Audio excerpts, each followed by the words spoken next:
The extended book version of this report is available at Amazon, Barnes & Noble, and Academia.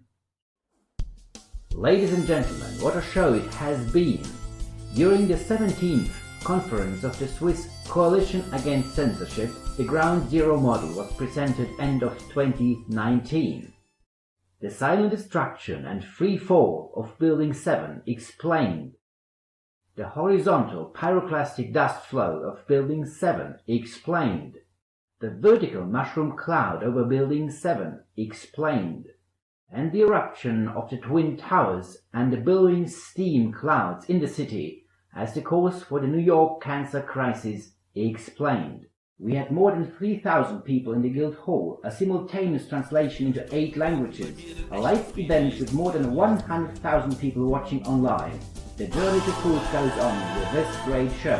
Here we go. Thank you.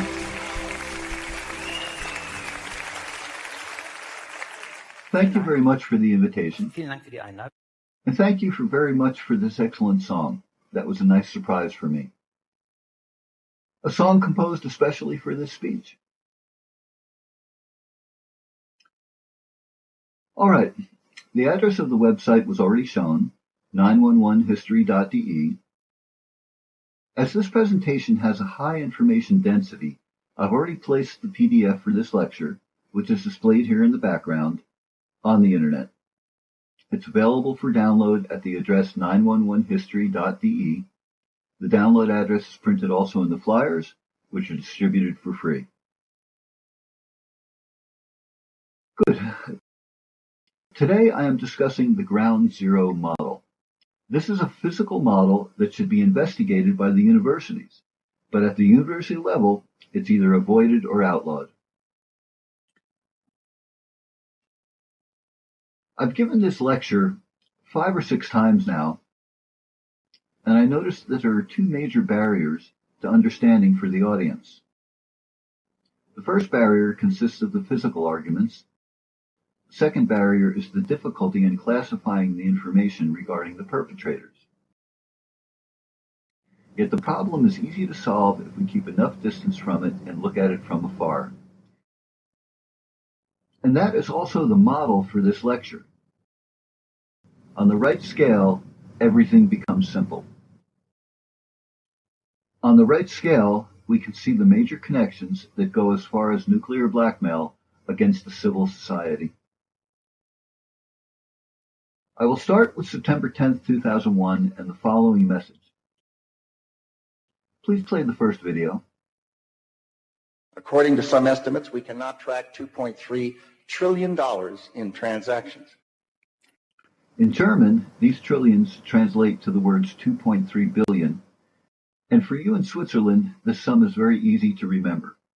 There are about 2.3 million families in Switzerland. This means that every single family in Switzerland would each receive $1 million if this deficit were distributed among the citizens. For every American family, there would only be a sum of $25,000, but you would notice that in your household budget too.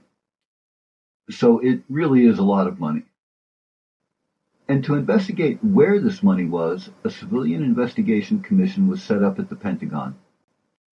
On September 11th, however, several explosive devices detonated in the office of the civil investigators in the Pentagon, destroying the data and killing the investigators. But there was backup data. This data was located in New York in an almost 200-meter-high office tower, which has gone down in history under the name Building 7. So now we go to New York. This Building 7 was also destroyed on September 11th. It collapsed at 5:20 p.m. in freefall. 2 large steel towers, each 400 meters high, were also destroyed. In addition, cars and other steel buildings ignited adjacent to the World Trade Center, and some burned out completely, as indicated here below in the drawing. Here you can see the rubble heap of Building 7, with the untraceable backup data of the $2.3 trillion. And it stands out that this smoking pile of rubble is amazingly small. We talk about a building standing 200 meters tall just 7 seconds before the existence of the rubble heap. Here's another shot. They actually threw earth on this heap of rubble. At first sight, this is completely incomprehensible, but it is a standard measure for decontamination. Ladies and gentlemen, in the truth movement, it's always said that the only possibility of allowing Building 7 to collapse in freefall is the simultaneous cutting of all 81 vertical steel columns which supported the building. That is physically not quite correct. There is actually a second possibility. This would be to equally and evenly weaken the steel columns over a several-hour period. Extreme rust would be an example. Then, a very small detonation will be sufficient to destabilize the entire structure, like giving it a small punch, as all the steel columns will give way during their 200-meter downfall, since no single column is able to transfer the forces anymore as a result of the rust. Through the free fall, the weakened material gains enough kinetic energy that it's compressed by its own weight, so pressing itself together during impact on the ground.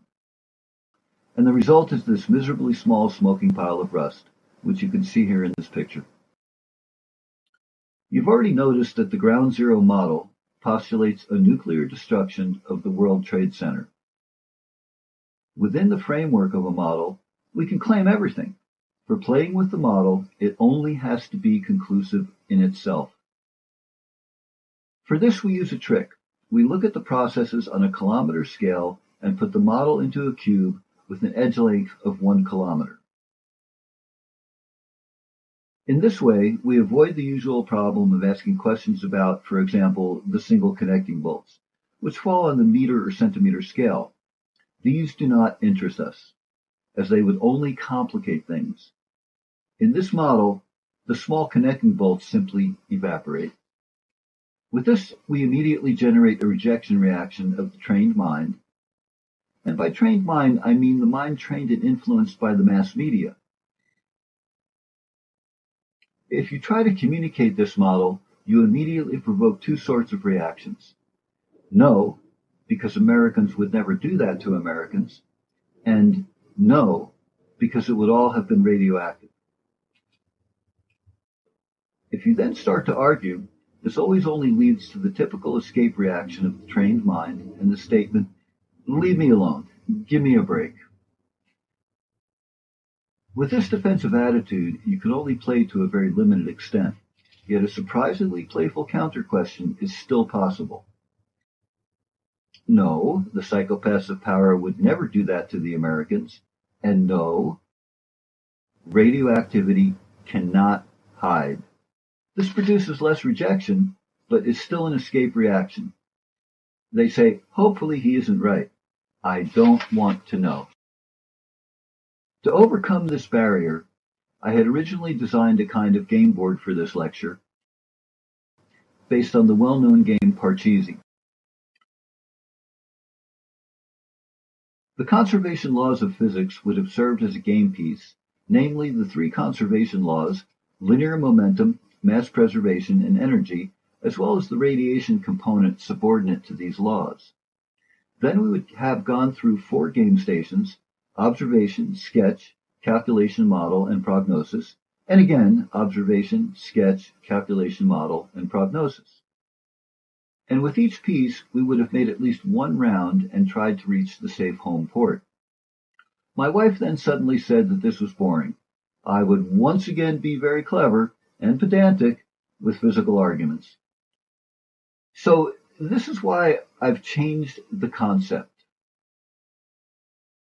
I try to approach the problem from above, from a bird's eye view, not from below, using physical arguments, but from above. And so I simply ask, who could have planned something like this, and what is a possible group of perpetrators? And I think it's legitimate to call the perpetrator group psychopaths of power. For these psychopaths of power, dominance and hierarchy are more important than resonance and harmony. They are no more intelligent than we are, of course, but they do think differently. They think more roughly and more coarsely. They think in very simple structures. They do consider themselves ingenious and unassailable, and they do write history themselves and form society according to their own image. In short, they think on the scale of megalomaniacs. This is not an attribution of blame, but the works of certain groups must still be examined very carefully for historiography. One representative of this group, for example, is Philip David Zelikow. He himself boasts of being what in German is called a lying Baron Munchausen, boasting about the ability to create and to maintain a public myth and to maintain it for a long time. Yes, that's indeed a quote, the ability to create and to maintain a public myth. In 1998, for example, Zelikow developed a strategy paper showing how the United States of America could be transformed into a police state. In this blueprint, Zelikow uses a trick. He describes the past, but projects it into the future. In 1998, he describes the small bomb attack at the World Trade Center, which occurred earlier in 1993. But at the same time, he correctly predicts the later and much larger events of 2001. The paper says, and I quote the first and the last paragraph here, if the device that exploded in 1993 under the World Trade Center had been nuclear, or had effectively dispersed a deadly pathogen then the United States might have responded with draconian measures, scaling back civil liberties, allowing wider surveillance of citizens, detention of suspects, and the use of deadly force. Now let's just assume that Philip Zelikow has given us and his colleagues the full truth. Then the deadly pathogens were the anthrax spores seen below, sent by mail in September 2001. However, in the meantime, it has turned out that these spores came from a U.S. weapons laboratory because of their fine coating and can therefore be attributed to the U.S. manufacturer by name. But today, we're interested in nuclear prediction, and indeed there are recordings that speak a clear language. For the following video, I have to say briefly, first, the recordings are exclusively from Building 7. Second, the recordings are not played in time-lapse. That means the events happen as fast as shown. Only the time window is cut from 3 minutes to 1 minute and thus compressed. Now I need the next video, please. The video shows at the beginning the free fall of Building 7. Here it comes down like a falling stone. Then a pyroclastic cloud develops a pyroclastic dust flow. Recorded from another perspective from a balcony, we see the same situation continue. You can see the spread of the dust clouds, and then we cut in time. After about 1 minute, the dust at the base becomes milky, and the strong swelling mushroom cloud develops out of the remains of Building 7. Here it starts to develop. This is a recording across from the Hudson River. It's very nice to see the 4 side branches next to the central cloud, which rises to about 1,300 meters in 1 minute. You also notice the nub and the vortex funnel, which are very typical phenomena for a nuclear explosion. Now, of course, we're interested in how you can detonate a nuclear weapon in a major city without the citizens immediately realizing it. We are making a detailed discussion for this. The transcript of a 1970 symposium on engineering with nuclear explosives, a similar topic, provides some indications. Specifically, it deals with nuclear landscaping. On the basis of these documents, we can formulate a hypothesis that is the following assumption. The destruction of the World Trade Center was already planned before its construction, Now you may ask, why was there a symposium in 1970 on the topic, in which, by the way, about 500 of the world's best scientists took part? For this, we need to understand two things. First, the euphoria that prevailed in 1965 over nuclear landscaping, and secondly, the assessment of the techniques developed around 1965 that made nuclear landscaping seem feasible. This graph shows, for example, the planning of a railway line through a mountain. This means not, as is usual in Switzerland, with the help of a tunnel, but by removing the entire mountain. For this purpose, 23 atomic bombs would have been detonated, which would have opened the mountain over a width of 500 meters. As part of the U.S. Carryall project, the mountain ridge would have therefore disappeared on a length of 4.5 kilometers. The explosive power of the atomic bomb would have been between 20 kilotons and 200 kilotons. For comparison, the direct energy released of the Hiroshima bomb was only 15 kilotons. You thus notice high energies are needed for landscaping. Here in the picture you see the mountain ridge. The charges with 200 kilotons would have been placed in the center under the mountain, the red dots, and the green dots show the place of the smaller charges, about 20 kilotons at the edge of the mountain.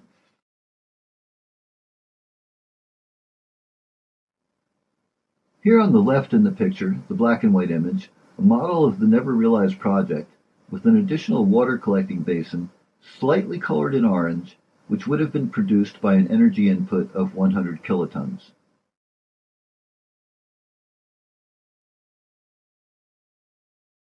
But to make you feel the unimaginable scale, you remember the motto of this lecture: on the right scale, everything becomes simple.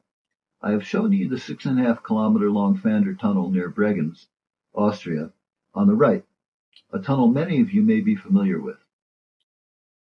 The idea of dividing the Fander into two parts, Fander East and Fander West, and leading the Autobahn above ground is simply grotesque for all of us. But I want to give you the feeling for the right scale.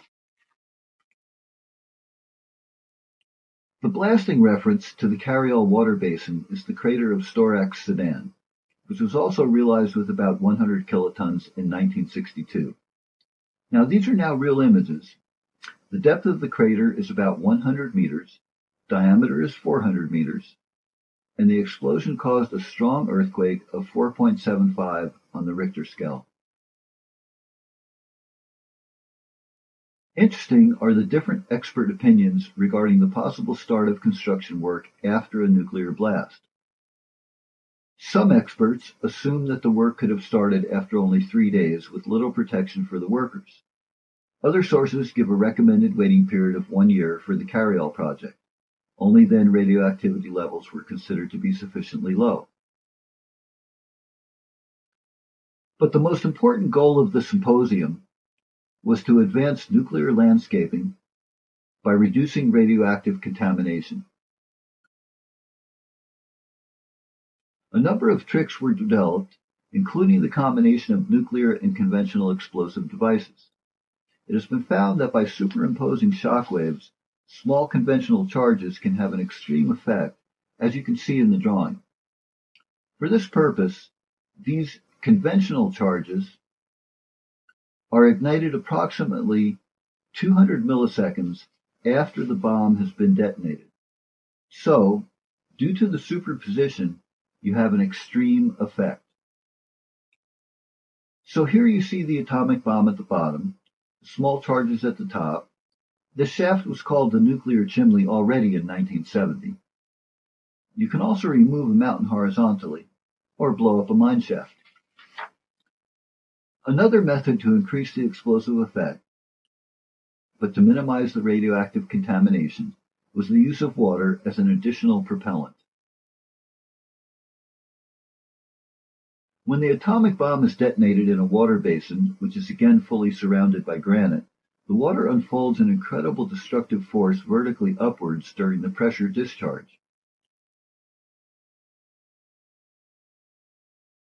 In this configuration, a water basin of 340 cubic meters is recommended for a 20 kiloton charge. This corresponds to a cube of only 7 meters edge length, which is the size of a small house, which would contain the water volume. To help you to understand the real enthusiasm of our nuclear colleagues in 1970s landscaping, here is some additional information. There are elements such as iron like the World Trade Center, but also silicon and oxygen, silicon dioxide is sand, that can form 3 or 4 non-radioactive isotopes. This means that iron or granite does not immediately become radioactive, even if the element absorbs neutrons through the explosion of an atomic bomb. Or, as is the case for oxygen, the resulting radioactive isotope disintegrates within seconds and is therefore not a long-term problem. All these factors, all these 4 points listed here, spoke in favor of using the atomic bomb for landscaping when ignited in granite. Of course, calculations were also presented at the symposium. It was necessary to understand where the material would go after the atomic bomb was detonated. To put it casually, in a nutshell, you have to know how the mountain accelerates, how it rotates, what stresses are to be expected in the rock, and so on. In a very simplified way, this can be represented by tensors. By this, we end the detailed description of nuclear landscaping, and we apply that knowledge to the problem of September 11th. How does the atomic bomb work? Here you can see the first layout. In this case, we've placed a relatively small 20 kiloton bomb above the water booster. An open channel connects the nuclear bomb with the tower. After detonation, the channel leads the gamma flash into the tower, which is already connected to a nuclear chimney and will be torn apart by the following eruption of the water booster. Wait just a second. All right. Please note, the pressure wave is fully compressed in the ground, which means you won't get this big crater. But like inside a rifle's explosion chamber, the pressure wave remains fully enclosed, and you get just a shot vertically upwards out of the ground. And that's what we're observing. We see a clear eruption behavior of the North Tower. In the middle, the central black cloud of condensed iron vapor is visible, while the white eruption-like fountain is caused by the pressure discharge of the water and the evaporated rock.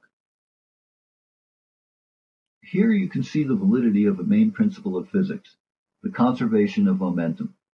A vertical upward movement remains vertical as long as it is not deflected by an obstacle. The top of the tower was just such an obstacle. Further, we see or hear the validity of another principle, preservation of mass or volume flow. In the next video, the acoustic information is important. Don't pay attention to the pictures. First, you see the focused eruption of a gas stream from the volcano Stromboli. Then simply compare the noise between the videos. Now please watch the video.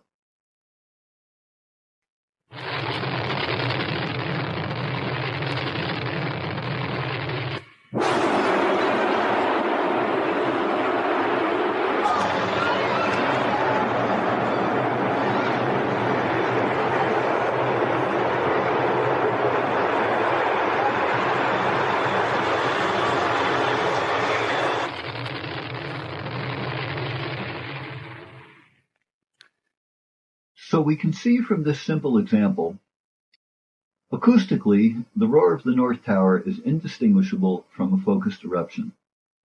Thus, another law of physics supports the ground zero model. The cause and sources of the volume flow is explained. So the air masses do not come out of nowhere. On the other hand, radioactivity must have been released in a measurable amount because the vaporized bomb enters the environment with the eruption gases.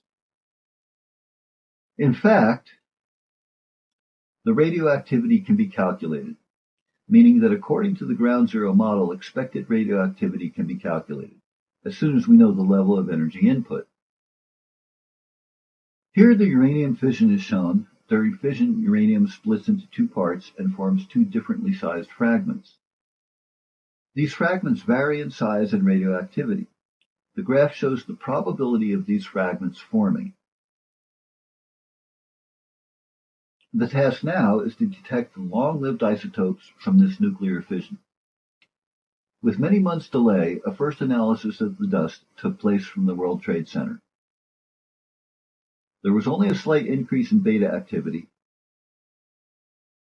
This is even officially admitted. However, it was classified as far too low for a nuclear process. At least it was interpreted that way. And that's the reason for not further examining the cause of this increase.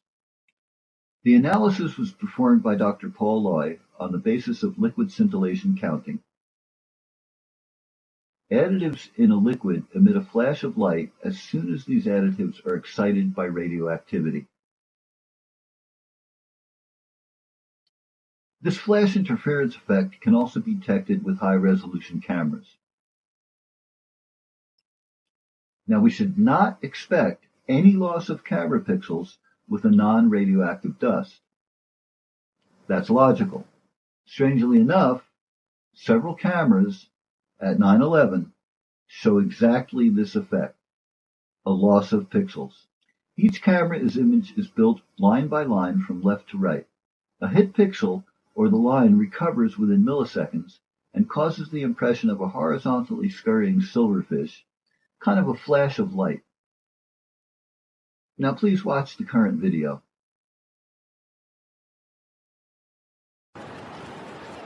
Here comes the cloud. The journalists flee and are captured by the cloud soon after. And as soon as they are captured by the cloud, you see the phenomenon.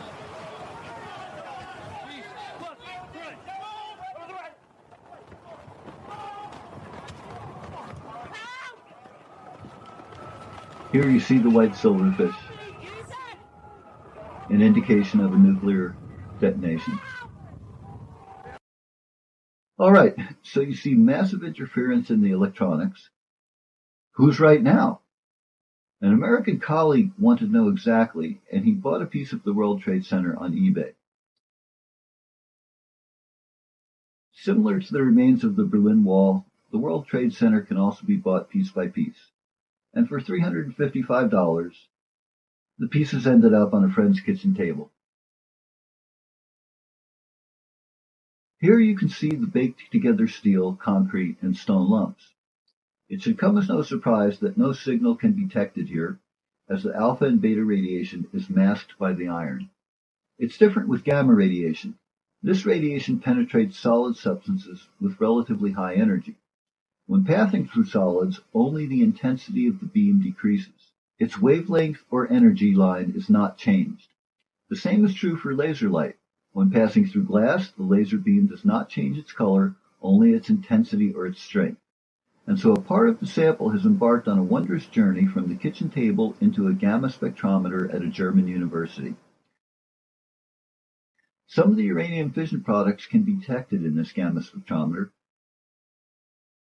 Particularly easy to detect is the isotope cesium-137. It reveals itself by an energy line at 662 keV. And to my great surprise, even this energy line was not present. I have drawn these in yellow here. You see it here in the first third, a yellow stroke. That's where the line should be, but it's hiding, unfortunately, somehow. Of course, we may have been cheated and simply bought iron slag from a high-temperature oven. But let's just assume that it would have been similar for the other laboratories. Then the slag is a typical sample, but somehow not meaningful. Perhaps you say now, well, this one line is not important after all. My goodness, there are already many lines. Is it really this important? Well, yes, unfortunately, it is important. Without this wretched line proving cesium-137, this yellow stroke here, no uranium fission. Without uranium fission, we have wild theories in respect to September 11th. Theories like cold fusion, antimatter, scalar weapons, Hutchinson effect, cavity inclusion ignition of deuterium and tritium, and also nanothermite. But now the main laws of physics say, hello, hello, hello, it was a nuclear process. It was a nuclear process. Momentum confirms it. Volume flow confirms it. Energy confirms it. And what does the subordinate radiation do? The subordinate radiation says, April Fools! This is maddening. For a physicist, this is completely upsetting. When a subordinated piece ridicules the highest physical principles, it's totally weird. How can that be? Which genius or which devil laughs at us? And the solution I would like to present here is shielding. Imagine you were standing next to a nuclear power plant. There is nuclear fission inside. But outside, you cannot measure an energy line of cesium-137 in a soil sample. Why is that so? Because the complicated technical control system uses cooling circuits to extract energy from the reactor, but the reactor itself remains encapsulated and closed. And now I introduce you to something else. Imagine you're James Bond. You're in a swimming pool, and you're armed with an underwater pistol. This underwater pistol has a range of approximately 10 meters. Your opponent, agent of a dark force, lurks treacherously underwater at a distance of 20 meters. He knows exactly that your underwater pistol is useless and is planning some devilish deeds.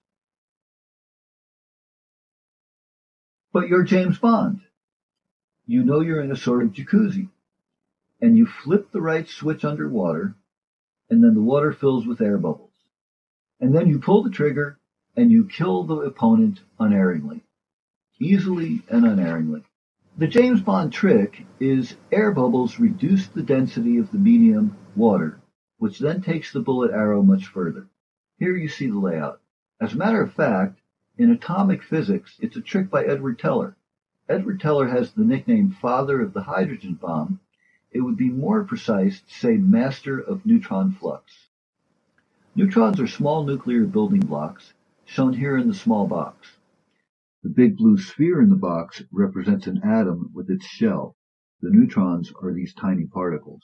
They are considered to be fast when they have a velocity of 20,000 kilometers per second, and they're considered to be slow when they have a velocity of, 2 kilometers per second.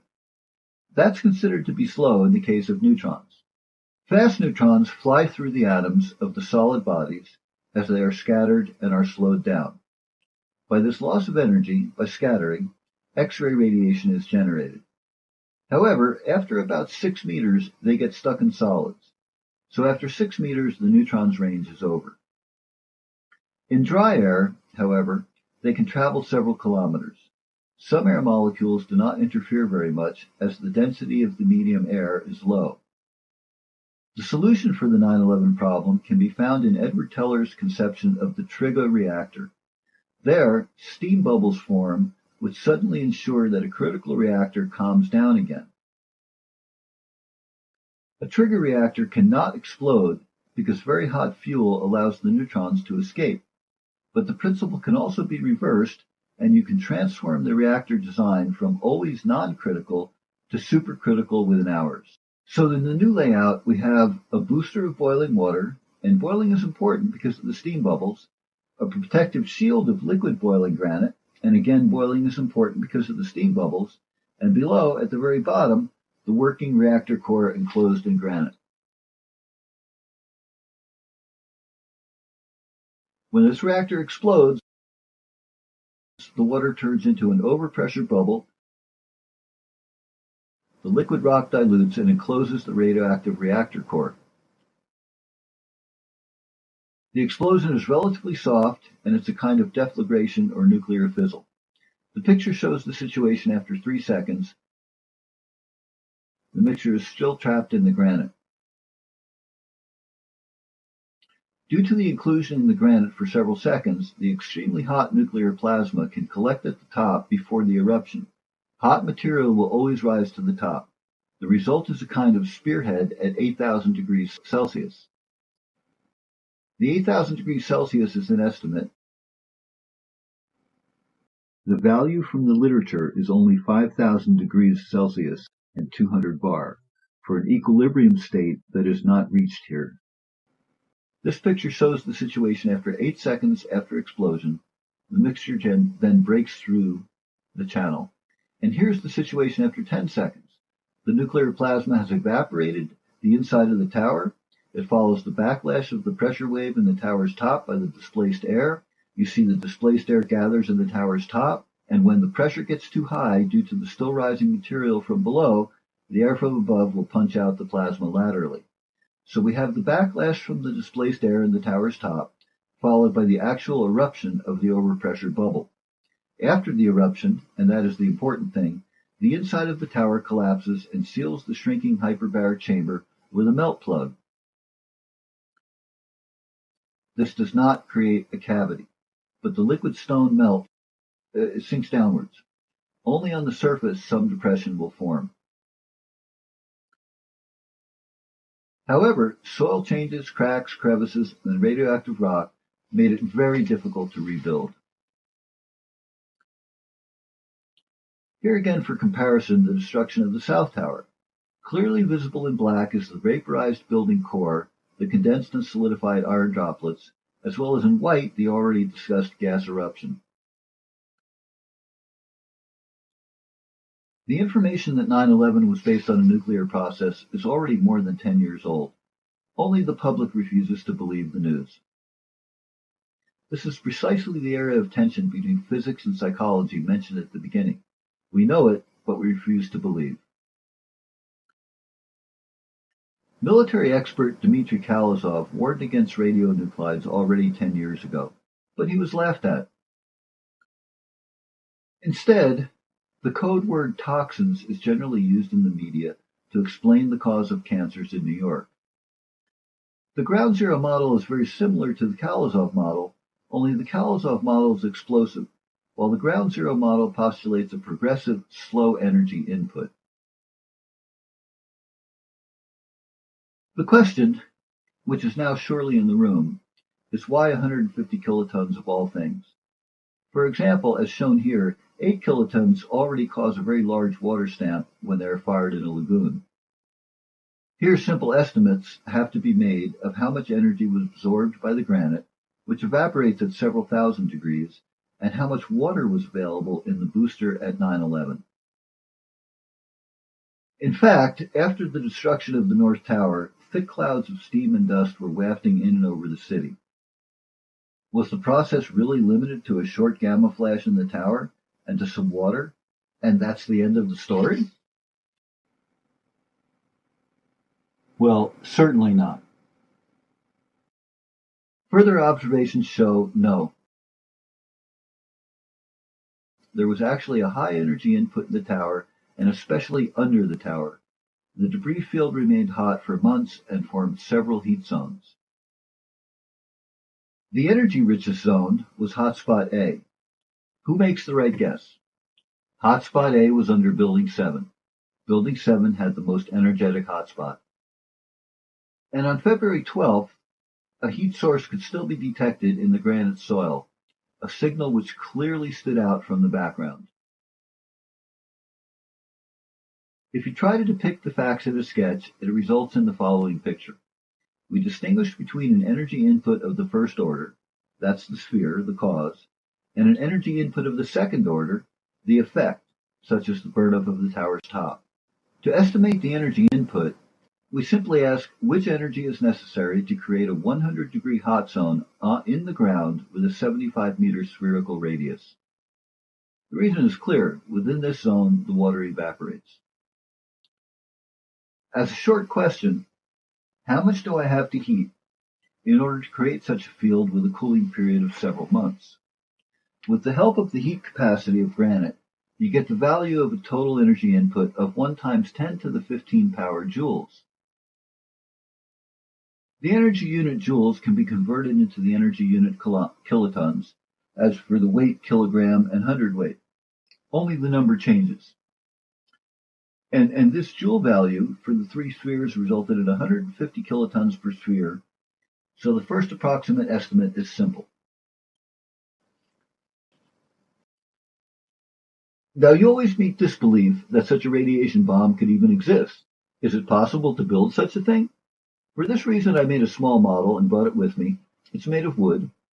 Here you can see the control rod, which consists of 2 parts.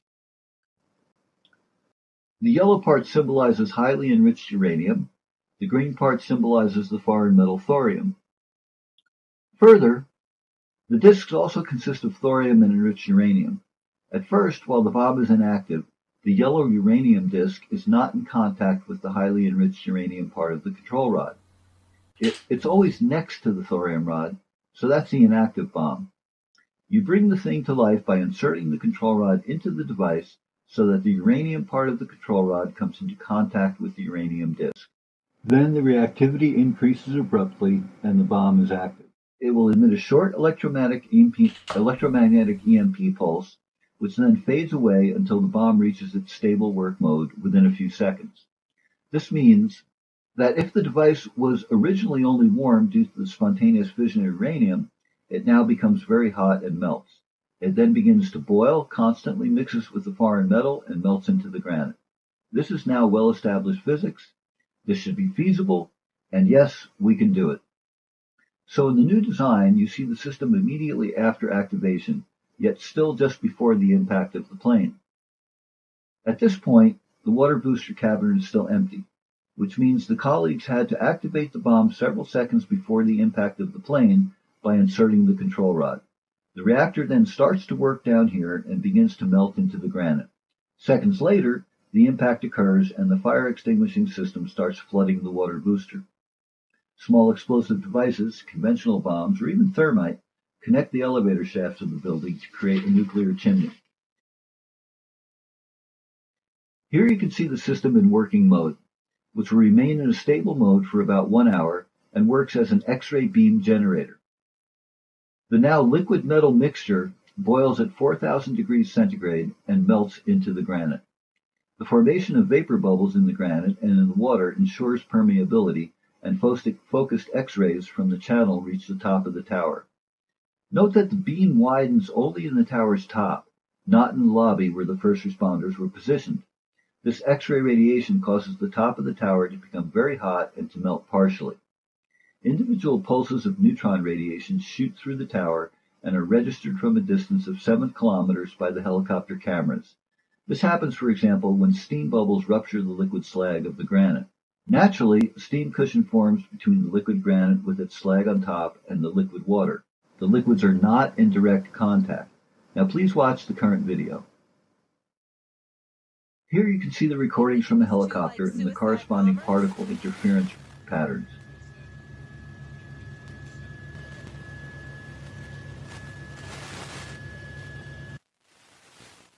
Now we see film from a different helicopter, but the camera shows the same interference patterns. This is the melting top of the tower. The steel just flows out.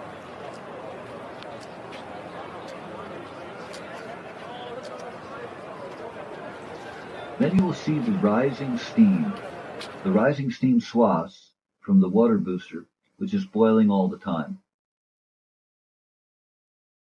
Here the eruption starts, the weakened top sinks down, the south tower falls.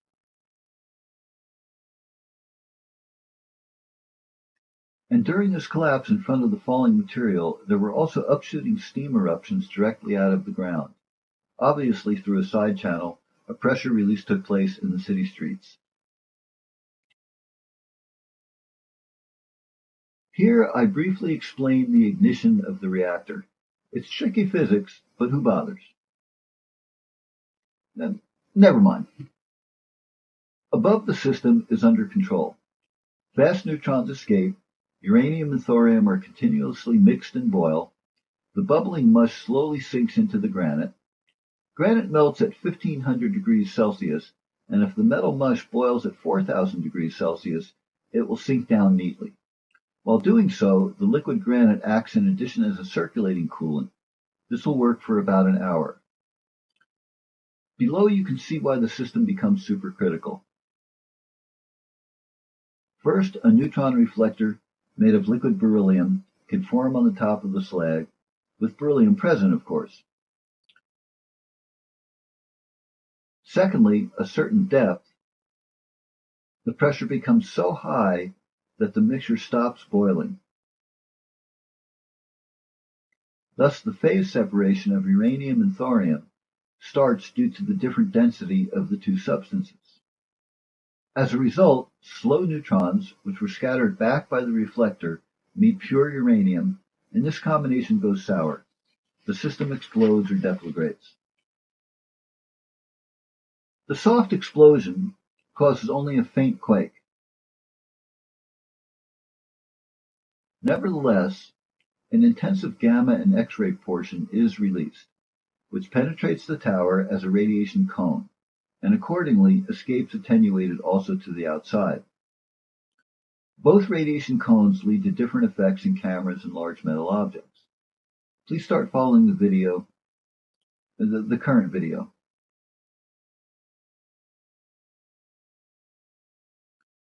Here you can see the analysis of the soundtrack, which shows first a long maximum, then a valley, and then two shorts. These signals can be assigned to the ignition, the long maxima, the inclusion in granite, the valley, the breakthrough from the ground with the first peak, as well as the impact in the tower's top, which is the second peak. So please play the first video. It's not really exciting. The video shows the image failure of the camera. You see the recording made by the helicopter camera. Here is ignition. Now the pressure chamber forms, the plasma rises. This is the breakthrough, and now the plasma hits the top, and the tower falls down in its own eruption. Also, you've seen the short flash in the top.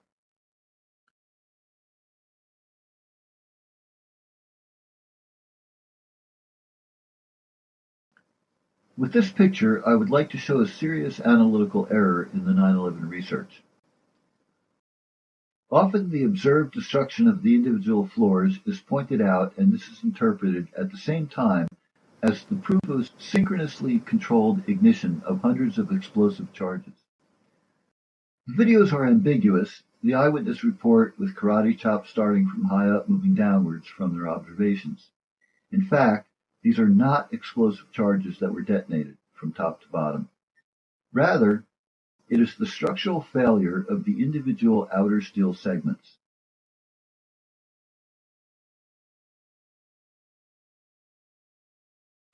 These resist the growing internal pressure per floor for about 1/10 of a second and are then torn apart segment by segment. And please watch the following video.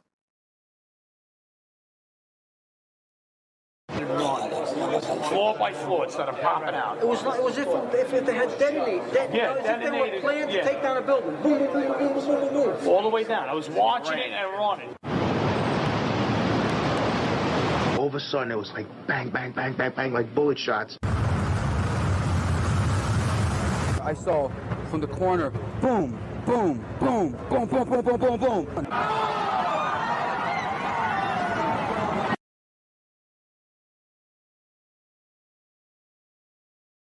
And always black iron dust above, white steam from below. Very logical. Of course, around each radiation bomb, there is also a corresponding external sphere of action.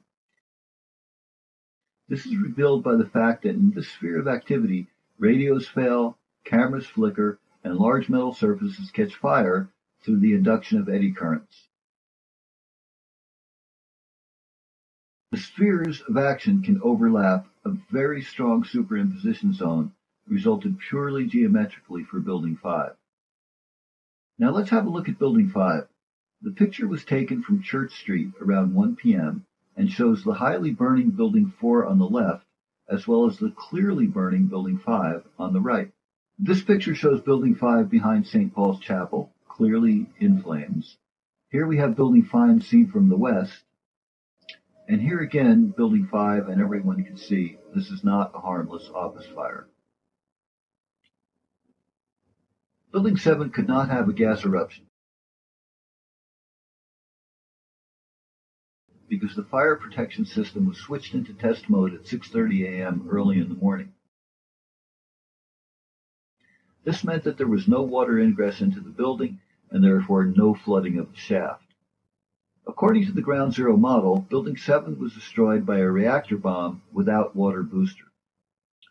Due to the rapid rusting process and small auxiliary explosions, it turned into a small pile of rust. Particularly striking in this photo are the still intact granite slabs that lay like a blanket over the destroyed building. This is also easy to explain. The cross-section is the probability of elements interacting with gamma or neutron rays. This probability is 21 times higher for iron than for silicon, of which the granite consists. In other words, the iron is strongly attacked by the radiation as becoming brittle, while the granite is not. Paper also has a low cross-section of interaction. It cannot absorb the radiation energy. The cubic space-centered iron crystal, with its free electron bands on the other hand, absorbs the hard radiation, blocks it, and breaks at the molecular level. The iron becomes brittle or even breaks down into dust. Furthermore, I received important information from the isotope laboratory that the Geiger counter should not be trusted,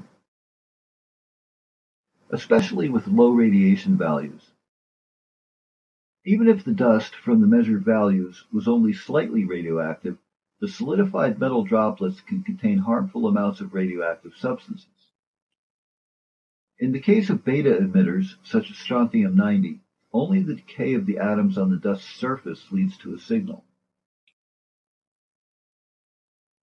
However, the radiation is still present inside. It becomes effective when the metal lattice is dissolved by acid.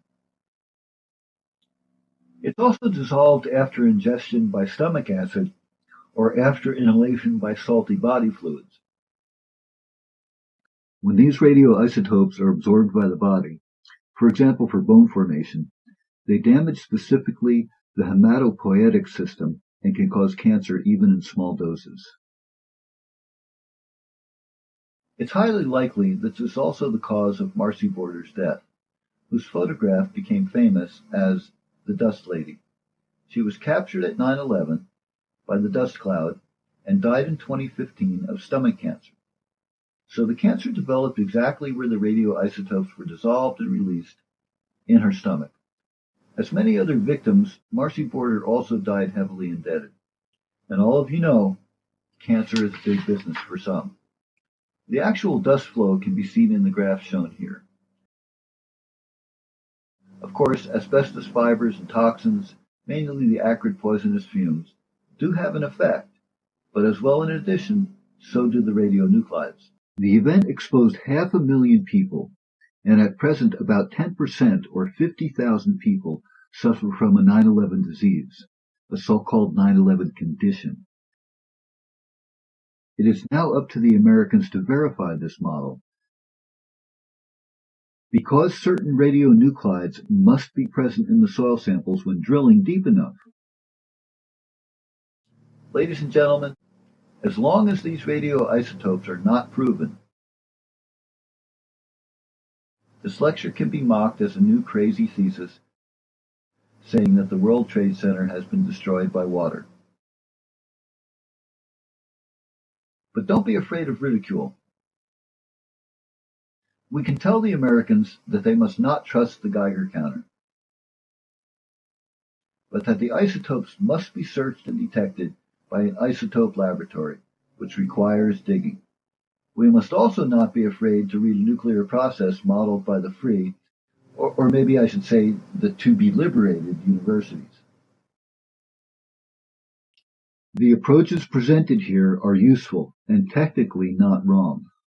Nevertheless, every faculty member and every university professor currently risks his or her position if he or she wants to work on or represent such a modeling. According to my calculations, I get a relatively high load on the rock based on a 150 kiloton energy input and a pure uranium fission process.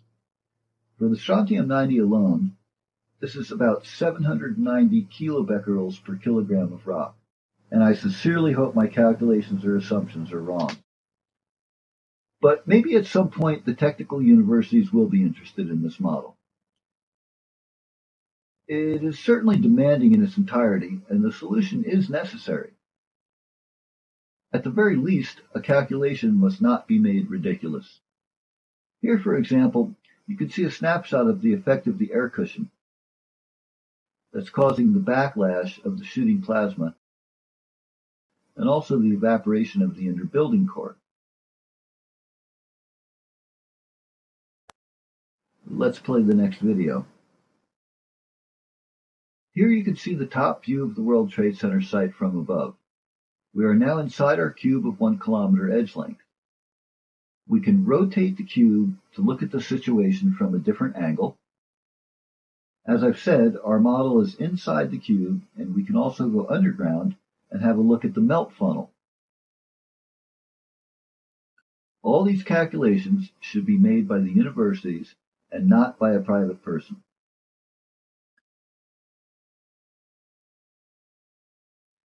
Now, I'm not quite finished yet.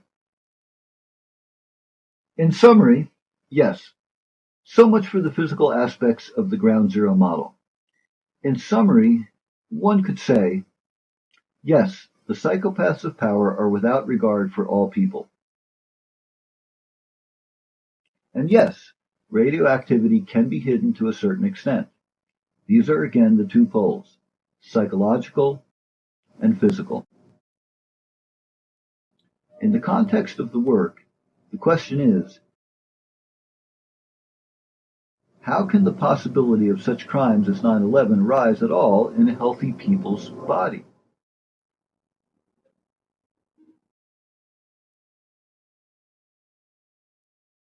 The answer I would like to give you to this question is sobering. In a healthy people's body, such a crime cannot arise. It is certainly not possible for the perpetrators to mock the victims afterwards. This is not possible in a healthy people's body. This situation, too, can be modeled in order to better understand it. I come to the conclusion that the body of the people must also be ill if such crimes are to arise at all. The comparison from medicine shows here a tumor as an indicator of a completely different burden. What I actually want to say with this diagram is the following. If we succeed in seeing the crimes around 9/11 as an indicator for a completely different disease, then we have gained a lot. We can then search for the actual cause. Then it is indeed the merit of the group around Zelikow and Zakheim to have ignited a bright warning light by participating in this crime, a light that points to the existence of another illness or an additional poison. You can call this systemic poison whatever you want. Human greed, hunger for power, dominance and hierarchical thinking. You can even assign a certain intelligence delta to this position. For a mathematical model, you can add many components here. But above all, I would like to say it makes no sense to simply want to punish the perpetrators. Of course, these people are responsible for their actions, but we also have to try to know the superior causes to at least mitigate them, and humor is a means to this end. Okay, so very positive. We are slowly recognizing the scale of fraud, but not all people will be able to take these things with humor. Nevertheless, I took the liberty of creating a small collection of curiosities at the end. We are ridiculed by the psychopaths, but we can also shake our heads and laugh about the psychopaths. The delusion is partly really ridiculous. I am now showing 4 pictures in quick succession, all of which are connected somewhere. Picture 1, you see an energy input of 23 kilotons in a lagoon. The large wall of fog is very short condensation phenomena. Picture 2, you see the cake of the graduation ceremony of this test in the Officers Club in Washington. Picture 3, you see the situation after the dissolution of the condensation cloud. It's the same test. Picture 4, you see an original fountain at the World Trade Center. At least this fountain has a disturbing resemblance to the cake. The situation becomes absurd when you know that an underwater atomic bomb has also been detonated at this exact spot, or, from the 1970 perspective, will be detonated eventually. The situation becomes even more absurd when you understand that before 9/11, dolls or dummies were set up in the buildings. Namely for the art project Cowardly Men Have Done It or Gutless Men Carried It Out. This is a play on words cast in form. The dolls had a square hole in their belly and carry out a coffin-like object. Gutless in English means bellyless or cowardly. So you can continue the game. The next 4 pictures have at least what is called a little taste in Swabian.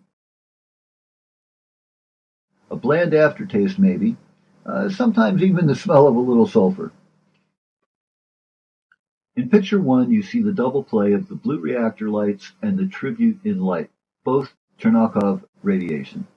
Picture 2, you see the double play of the radiation shields with eruption opening, in case of the Twin Towers, and the reflecting memorial pools, as they are named officially. And for Building 7, the pool is without eruption opening, but it's very nice, designed as a shield or as a radiation shield. In short, 3 towers, 3 radiation shields. Picture 3, you see the double play between the Peace Dove and the Eye of Knowledge. This building was first presented as Paloma. The subway station Oculus opens on every anniversary of September 11th and looks up into the sky for about 2 hours. Picture 4, you see the double play between a place of relaxation and a gesture of submission to the Oculus station. You are lying on the floor in front of something. Of course, this double play is only visible from a very special and rather crazy angle. As I said before, some people have difficulties with physics, some people with information about the perpetrator group. But in the end, a model is a model, and we're allowed to play with it. Nevertheless, with the Ground Zero model, we have also achieved a new level of knowledge. Maybe the model is wrong, but I hope that we can uncover the lie completely soon. This is now the second to last page. I've selected the photo of a hike in the German mountain range, Ammergebirge. The picture shows water calmly flowing in a natural environment. It is a healthy environment that has nothing to do with destruction or the man-made moving of mountains. And this is the harmony we should seek. So stay focused on life, stay positive, and stay open-minded. I close this lecture with a quote from Thomas Jefferson because the healing knowledge is already there, here with us. Only the truth content is yet recognized. It's outside.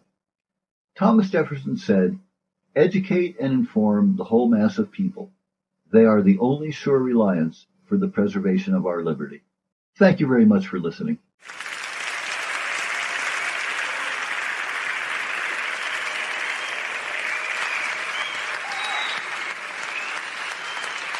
Wunderbar. Danke. Danke. Danke auch. Danke für die Einladung. Fantastisch. Also das war jetzt enttarnter Irrsinn auf Universitätslevel. Da hat jemand wirklich aufgepasst im Physikunterricht.